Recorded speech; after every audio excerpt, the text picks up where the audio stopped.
Hannah Petty, Brian Mann, a young mother fading in silence, and a husband who stood right beside her while her body slowly shut down from the inside. What doctors discovered inside her would turn a medical emergency into a criminal investigation and reveal a truth no one was prepared for. January 2022. Birmingham, Alabama. A 22-year-old woman is rushed into the emergency unit at UAB Hospital. Her body is weak, underweight, and barely responding to the world around her. She looks like someone who has been slowly disappearing over time, not suddenly falling ill. Inside the hospital, doctors immediately realize something is wrong. Her condition does not match any normal illness. It is deeper, slower, and far more disturbing. Her name is Hannah Petty. What follows will lead medical experts into one of the most shocking discoveries they have ever seen inside a human body. Hello, welcome to Dark Mind Files, your ultimate destination for deep, disturbing, and real crime stories. If you like our work, please like this video, share with your friends, and don't forget to subscribe our channel. January 2022. Birmingham, Alabama. The ambulance cut through the quiet streets just after midnight, its flashing lights reflecting off empty storefronts and silent houses. Inside, 22-year-old Hannah Petty lay motionless on the stretcher, her body barely responding as paramedics monitored her fading vitals. Her breathing was shallow, uneven, as if each breath required effort her body could no longer give. Her skin had a pale, almost gray tone, and her arms looked alarmingly thin against the white sheets. By the time she reached the hospital, the urgency had already escalated. Medical staff rushed her into the intensive care unit, quickly surrounding her bed with machines, wires, and monitors. The numbers on the screens told a troubling story. Her heart rate was unstable, her oxygen levels fluctuating, and her overall condition suggested severe internal stress. What stood out most was her physical state. For a 22-year-old woman, her weight was critically low. Her body didn't look like it had suffered a sudden illness. Instead, it showed signs of a long, silent decline. Something had been draining her strength over time, unnoticed or ignored until it reached this breaking point. Her medical history provided little clarity. There were no records of chronic illness, no major conditions that could explain such rapid deterioration. Yet reports indicated that her health had been worsening for weeks. She had gradually lost the ability to walk, relying on an office chair to move around her home. Even basic tasks had become difficult. To the doctors, this was deeply unsettling. The symptoms didn't align with any common disease. It felt incomplete, like a puzzle missing its central piece. As they prepared for further tests, one thing became clear. This was not a normal emergency. Doctors moved quickly to uncover what was happening inside Hannah's body. Blood samples were taken, monitors adjusted, and a full imaging workup was ordered without delay.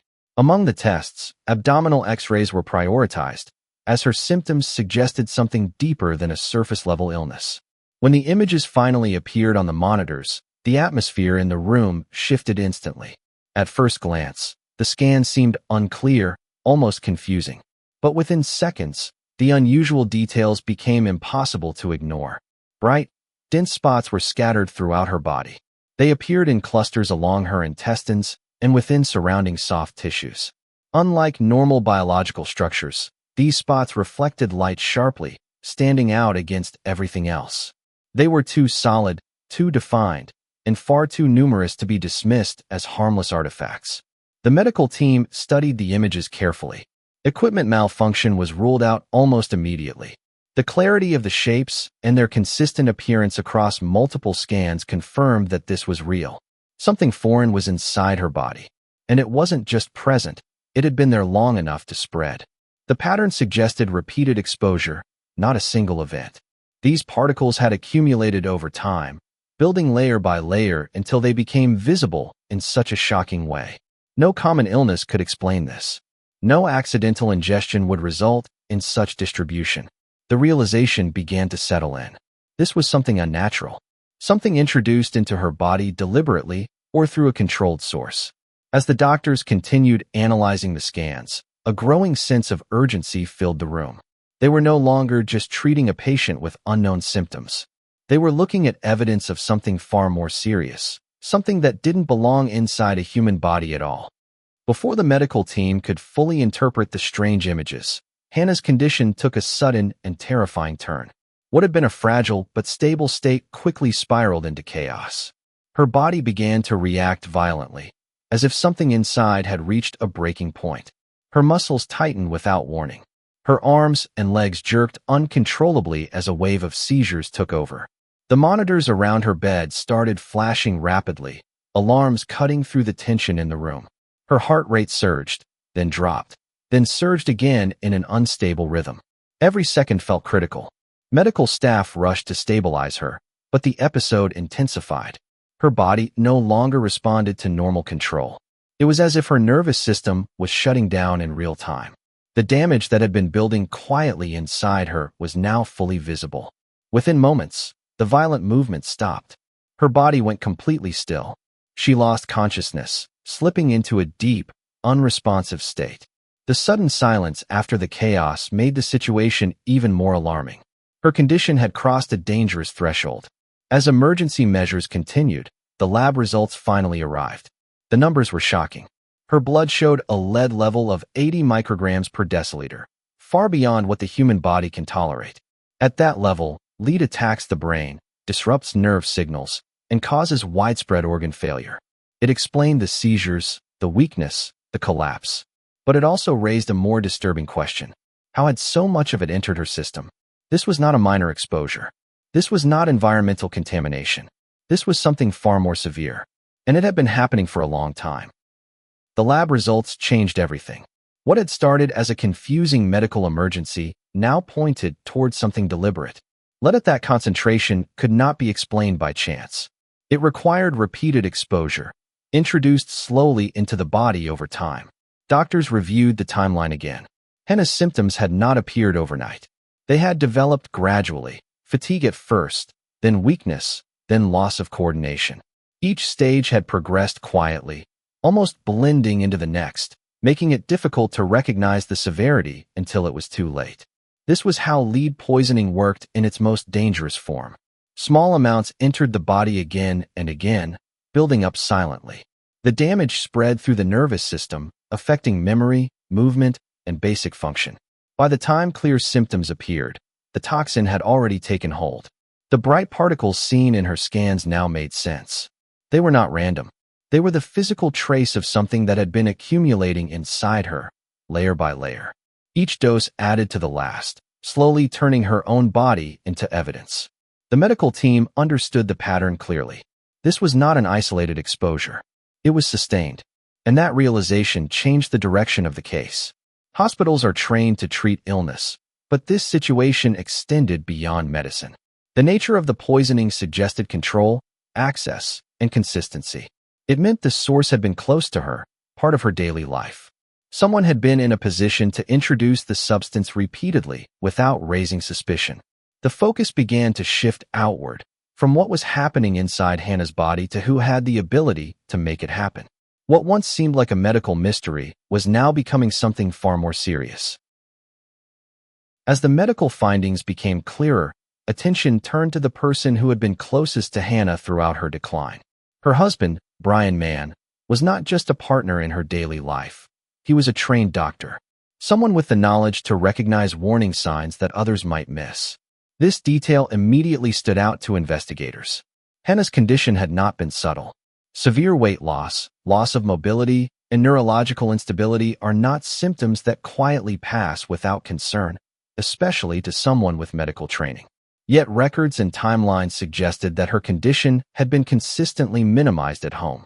Instead of urgent care, there had been delay. Instead of escalation, there had been reassurance. As Hannah grew weaker, the situation around her remained unchanged. No aggressive testing had been pushed early on. No emergency response had been initiated when her condition first worsened. The decline continued in a slow, steady pattern. Investigators found this deeply unusual. A medical professional would understand how dangerous such symptoms could be. They would recognize that something serious was developing beneath the surface. Ignoring those signs, or failing to act on them, raised serious concerns. The timeline made it even more troubling. Hannah had been deteriorating over weeks, possibly months. During that time, Brian had been present, observing the changes, aware of her condition every day. This created a critical question. Was this simply a failure to act? Or was there a reason behind the inaction? As investigators examined his role more closely, they began to consider a possibility that shifted the entire case. Not neglect, but involvement. And if that was true, then everything that had happened to Hannah was not just preventable. It was intentional. Investigators began to focus on the environment where Hannah had spent most of her final weeks. The house became central to the case. Every room, every surface, every routine was examined carefully. What they needed to understand was simple. How had the lead entered her body so consistently? There were no signs of industrial exposure, no contaminated workplace, no nearby source that could explain such a high concentration. The outside world offered no answers. That meant the source was inside. Hannah's daily life had become extremely limited as her condition worsened. She rarely left the house. Her energy was too low, her body too weak. Most of her time was spent indoors, moving slowly from one place to another with the help of an office chair. Her independence had faded, and her reliance on her surroundings had increased. Everything she consumed came from within that space. Food, water, medication. Each one became a point of focus for investigators. Lead does not enter the body in large amounts without a clear path. It had to be mixed, hidden, or introduced in a way that would not be easily noticed. The pattern of poisoning suggested control. The doses were not large enough to cause immediate collapse. Instead, they were small, measured, and repeated. Enough to weaken her slowly, to create symptoms that could be mistaken for illness, to avoid sudden alarm. This was not random exposure. It followed a rhythm. Investigators mapped out her daily routine and noticed something chilling. The consistency of her symptoms matched the consistency of her environment. The same meals, the same habits, the same limited movement. Whoever was responsible had access at every stage. And more importantly, they had time. As the investigation moved deeper, the focus shifted from physical evidence to behavioral patterns. What had happened to Hannah was no longer viewed as a simple case of poisoning. It was beginning to look like a controlled process, shaped by time and access rather than a single event. Experts reviewed how long it would take for lead levels to reach the concentration found in her blood. The answer pointed to sustained exposure over an extended period. This meant the substance had been introduced gradually, in small amounts that did not immediately trigger suspicion. The structure of her daily life made this possible. Her world had narrowed significantly as her health declined. She had become dependent on others for basic needs. Her physical limitations reduced her ability to leave, question, or seek outside help. This level of dependency created a closed environment. In such an environment, control becomes invisible. Routine replaces urgency. Symptoms are explained away. Decline is normalized over time. What should feel alarming begins to feel expected. Investigators began to understand how dangerous this pattern was. The poisoning did not need to be hidden in dramatic ways. It only needed consistency. Small actions repeated over time could produce devastating results without immediate detection. Attention also turned to behavioral control. Hannah's declining condition meant she relied heavily on those around her. Decision-making shifted away from her. Medical concerns were filtered through another person's interpretation before reaching doctors. This delay created space for the poisoning to continue. Every missed escalation, every delayed response, added time to the pattern. The case was no longer just about a toxic substance. It was about how easily prolonged harm could be disguised as illness when control, trust, and isolation overlapped.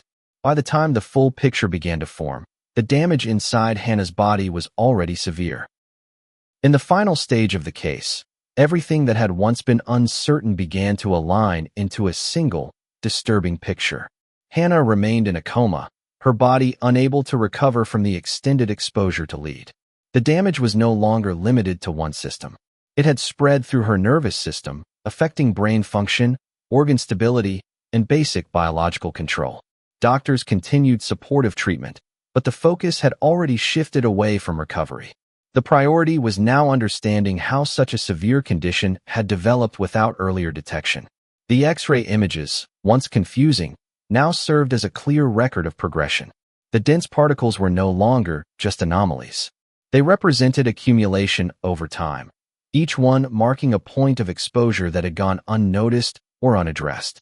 Medical experts confirmed that the level of lead found in her blood was not compatible with accidental exposure in a modern environment without a clear source. This reinforced what investigators had already begun to suspect. The case was not random. It followed a pattern. As all findings were brought together, the timeline became painfully clear. Hannah's decline had been gradual, predictable in hindsight, but difficult to recognize while it was happening. The symptoms had mirrored common illnesses at first, allowing the real cause to remain hidden. By the time the truth emerged, the body had already absorbed too much damage. The case concluded not with a single moment of discovery, but with a slow realization that had built over time. Every test, every scan, and every report pointed toward the same outcome. What had happened inside Hannah's body was not sudden. It was the result of prolonged, hidden exposure. And by the end, her own body had become the most undeniable record of what she had endured. Hannah Petty's case leaves behind more questions than answers. A young life destroyed slowly, hidden behind what looked like illness, until the truth was written inside her own body. What happened inside that home changed everything investigators thought they knew about control and hidden harm. Thanks for watching. Subscribe our channel for more gripping videos. Stay tuned for the next case, because some stories are darker than they first appear.